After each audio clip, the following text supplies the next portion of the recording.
Good day mga kaibigan. Walk around video natin at gawan ng simpleng comparison itong Hilux Conquest at Hilux GRS na parehong 2023 model. Sa front fascia nila or sa harap is halos pareho, pero may pagkakaiba lang sa design ng grills. Mesh type sa GRS at meron yung badging.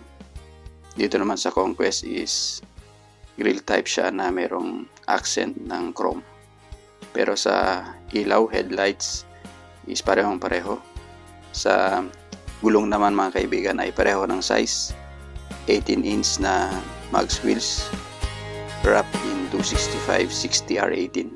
At sa side moldings naman ay halos pareho rin. Ang Conquest lang ay merong accent na gray. At si GRS ay painted siya, body painted white na may accent ng gloss black. Sa likod naman mga kaibigan ay halos parehong pareho rin. Pero si Conquest ay meron lang siyang garnish na parang integrated yung bed opener at yung brake light. Sa GRS is separated yung door opener at yung brake light niya. At syempre yung decals ng Conquest na naka-spell out yung Conquest sa may rear part side. Yan po yung rear part nilang dalawa. So clean look ang GRS. Si GRS meron siyang badging sa likod na GR at si Conquest is V. Yan po yung side ng GRS. Para sa akin, mas maganda tignan ang side view ng GRS kasi body painted yung kanyang side fenders at clean look ang dating niya. Naka-accent lang yung gloss black sa fenders. Sa Conquest is more on rugged type or sport type siya. Matte black color yung fenders niya at merong gray na accent. Pareho silang naka 360 degree camera. May camera sa side view mirror. Ang badging ng Conquest is Hilux naka-spell out at si GRS ay meron siyang GR badge.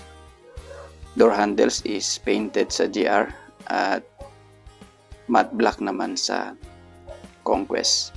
Fin type sa GRS ang antena at sa Conquest is pole type. May roof rail yung Conquest na pang design lang niya or ornament. Sports bar nila ay makaiba rin. Halos pareho pero makaiba ng kulay.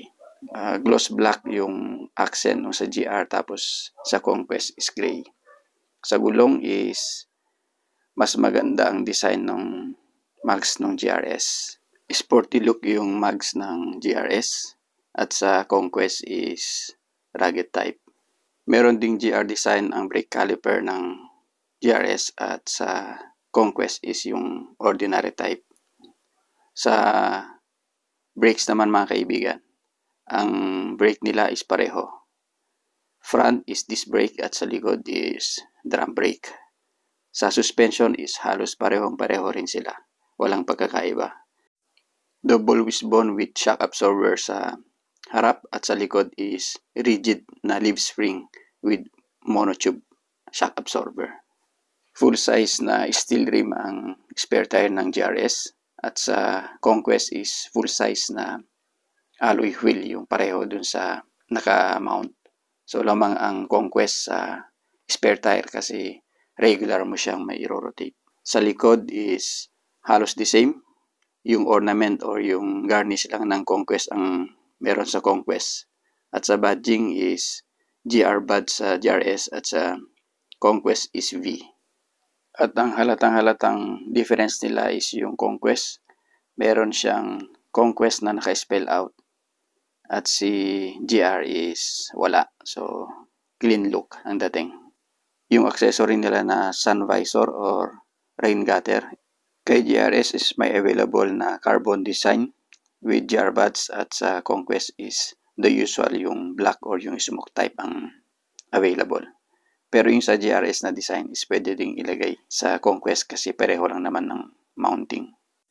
Both good looking ang dalawang Hilux na to na kulay white with dark tints sa front fascia is mukhang mas maganda talaga yung GRS. Lalong-lalo na yung naka-spell out na Toyota badge niya at body painted yung moldings ng grill. Sa Conquest is black or matte black. Kaya mas rugged type yun. GRS is more on clean look. Sa engine nila ay parehong-pareho na 2.8 liter na diesel ang option mo kung 4x4 ang requirement mo. Engine power is almost the same sa 4x4 2.8 liter.